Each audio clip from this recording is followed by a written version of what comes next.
Ear buds దాని వాడకం వల్ల వచ్చేటటువంటి దుష్పరిణామాలు. ఈ ఇయర్ బడ్స్ వాడడం వల్ల ఫస్ట్ మనం ఇక్కడ ఇయర్ కెనాల్లో అనేది వ్యాక్స్ అనేది ఉంటుంది.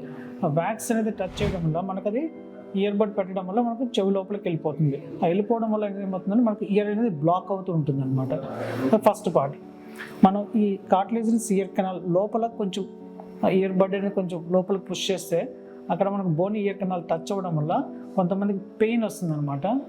మరి కొంచెం ఎక్కువగా రబ్ చేస్తే దాంతోపాటు బ్లీడింగ్ అనేది వస్తుంది అనమాట. దానికన్నా ఇంకా లోపల పెట్టడం వల్ల ఏమవుతుందంటే ఇయర్ కెనాల్ లోపల ఇంకా పుష్ చేస్తే ఇయర్ డ్రమ్ అనేది తగిలి మనకు ఇయర్లో పర్ఫరేషన్ అనేది వస్తుంది. ఆ పర్ఫరేషన్ అవడం వల్ల మనకు ఇయర్ అనేది బ్లాక్ అయిపోతూ ఉంటుంది. ప్లస్ ఇయర్ కెనాల్లో మనకు కొంచెం గట్టిగా రబ్ చేయడం వల్ల ఇయర్ కెనాల్ స్కిన్ వాచి మనకు ఇయర్ అనేది వాచిపోతుంది. దానివల్ల మనకు పెయిన్ అనేది వస్తుంది అనమాట. సో అందువల్ల మనం ఈ ఇయర్ బడ్స్ అనేది వాడకం మనం ఆపేస్తే మంచిదన్నమాట.